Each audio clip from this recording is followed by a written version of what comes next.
I can hear you. Kali ini aku mau cerita tentang pengalaman pribadi aku. Kejadian ini terjadi pada pertengahan tahun 2014. Nah, di situ aku pindah kos. Kebetulan aku mahasiswa rantau, jadi aku harus ngekos sambil kuliah. Nah, untuk kosnya sendiri itu ada 2 lantai. Setiap lantainya punya 8 kamar. Nah, setiap di lantai pertama itu ada 2 kamar mandi.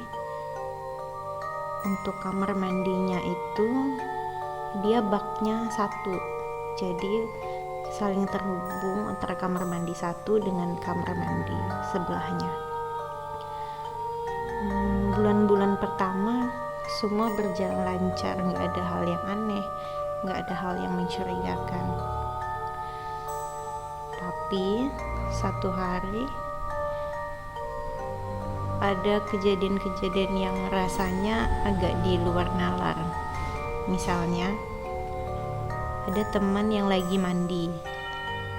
Nah, tiba-tiba lampu kamar mandinya ada yang matiin. Kirain teman iseng, ternyata setelah dicek nggak ada siapa-siapa. Kemudian ada juga kejadian teman lagi mandi di kamar sebelah. Nah, kamar mandi sebelahnya lagi dalam keadaan kosong, tapi ada tangannya putih banget, putih pucat, itu pegang centong terus ambil air, udah, tapi airnya nggak disiramin gitu, nggak diguyurin, hanya disimpan di tepian bak. Tapi setelah dilihat ya di sebelah nggak ada siapa-siapa. Kejadian ini tuh kayak udah sering banget terjadi, tapi ya udah kita sih nggak nanggapin, jadi kayak ya udah biarin aja, cukup tahu aja.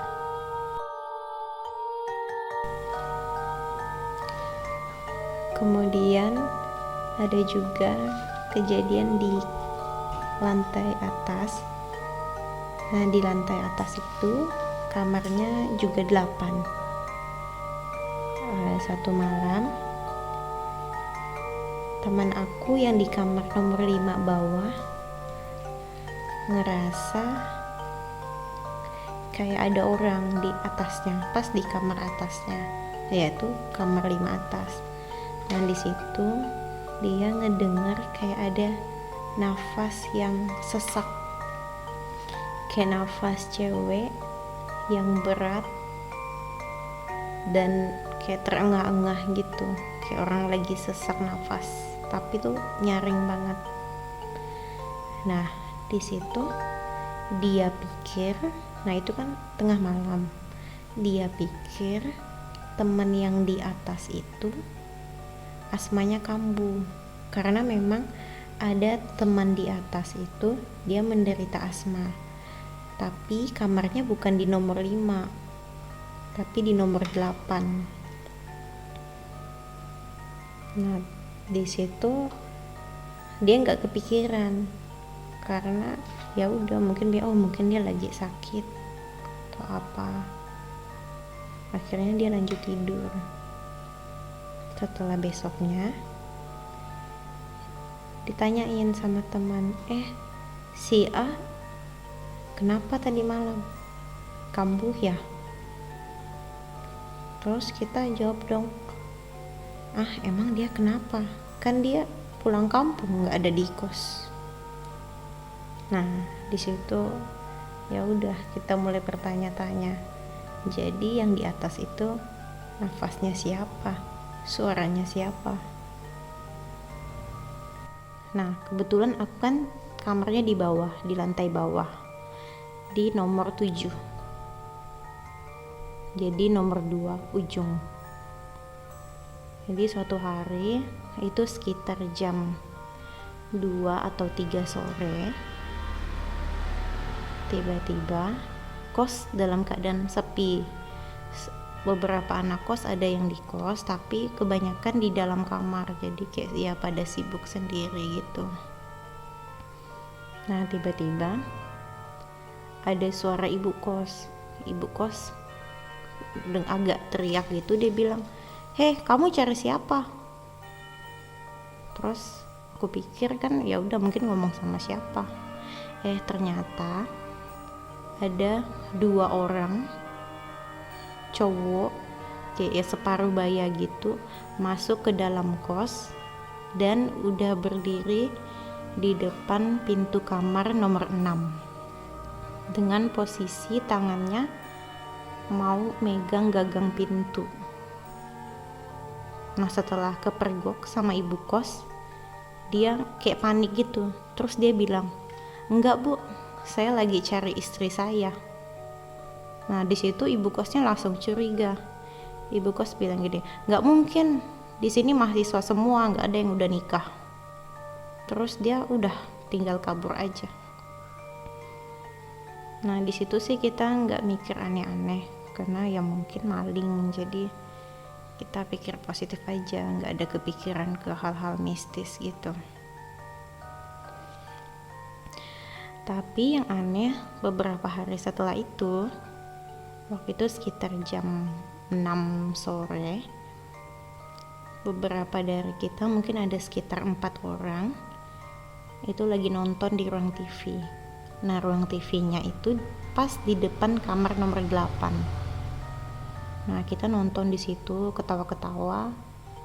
Teman aku yang di kamar nomor 6 ini di dalam kamar. Kita nggak tahu sih dia lagi apa, cuma emang dari siang dia nggak keluar. Ternyata dia tidur sampai sore. Nah di situ dia bilang dia ngerasa ketindihan atau biasa kita kenal sleep paralysis.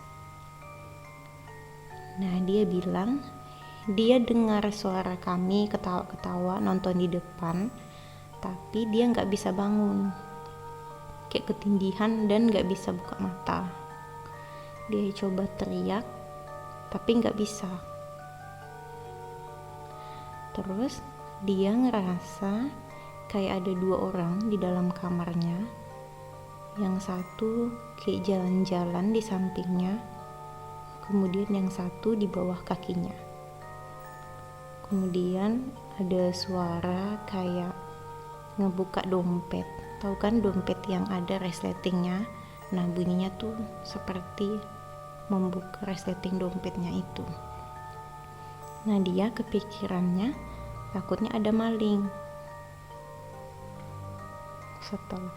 Dan dia ketakutan banget kan karena nggak bisa gerak. Dia bilang dia berdoa dalam hati, minta tolong Tuhan mau bangun gitu. Karena setelah agak lama dia ngerasa bajunya tuh kayak ada yang ngebuka. Jadi kayak ada yang mulai ngebuka bajunya. Nah di situ dia dengan sekuat tenaga dia teriak dan akhirnya bangun. Setelah dia bangun, dia lihat ya emang di kamarnya kosong, nggak ada siapa-siapa. Terus dia langsung keluar, nyamperin kami di ruang TV dan dia cerita. Terus kita ngerasa aneh kan, karena ya emang nggak mungkin ada yang masuk kan, kita dari sore emang udah depan TV, sekalipun ada yang masuk ya pasti kelihatan. Akhirnya malam itu kita mutusin buat tidur sama-sama. Jadi kita berlima itu tidur di kamar nomor 2. Karena kita ketakutan, akhirnya kita tidur sama-sama. Nah, udah hampir mungkin jam 10-an di situ kita udah baring, tapi posisinya belum tidur. Kayak masih cerita-cerita gitu. Nah, pintu kamarnya udah ditutup, terus jendelanya juga tirainya udah kita tutup. Nah posisi jendelanya itu nggak menghadap keluar, tapi menghadap ke lorong. Jadi posisi kamarnya itu kan kamar berderet 1-8. Di depan kamar nomor 8 itu ada ruang TV. di ujungnya ada dapur dan kamar mandi. Kalau kita buka pintu kamar, nah itu kita langsung lorong untuk parkiran. Jadi emang nggak ada jendela yang menghadap keluar, jadi menghadap ke dalam. Dan emang sirkulasi udaranya kurang segar, terkesan dingin dan agak lembab. Nah setelah kita tadi cerita-cerita, kita kan udah pada ngantuk tuh, udah pada mau tidur. Nah kita posisi baringnya itu menghadap ke arah pintu. Lampu kamar dimatiin, tapi lampu lorong kos itu tetap hidup. Nah saat kita baring, aku dengan temanku, sebut saja namanya K. Nah kita sama-sama menghadap ke arah jendela.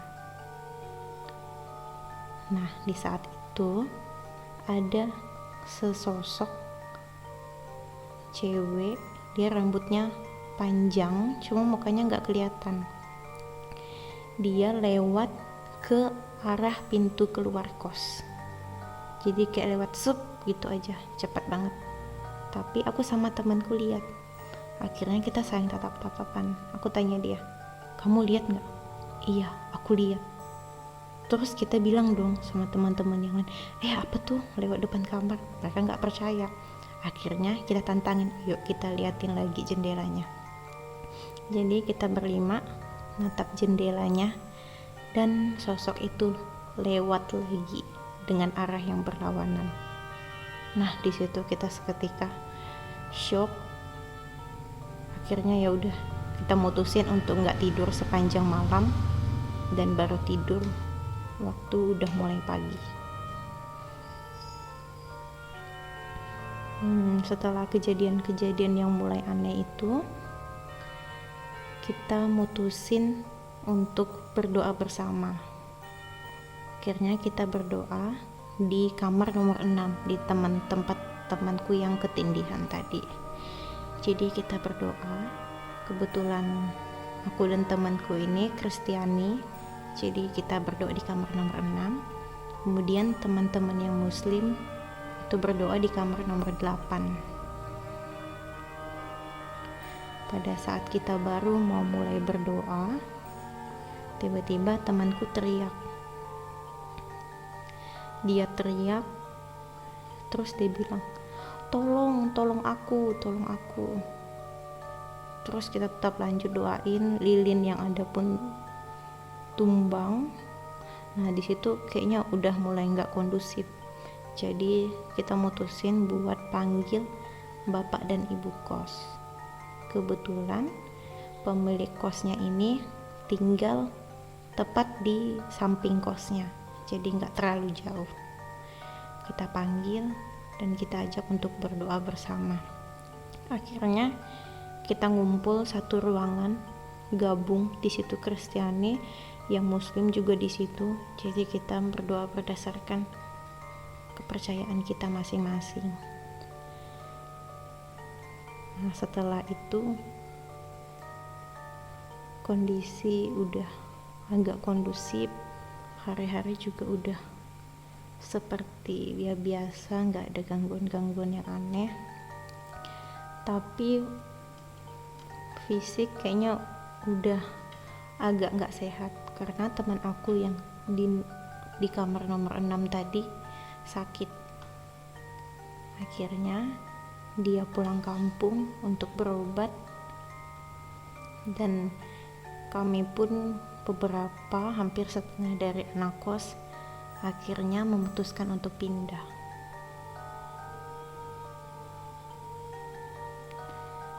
Sampai sekarang aku nggak tahu sih kabar kos itu gimana, tapi yang pasti orang-orang lama udah pada pindah karena nggak ada yang betah.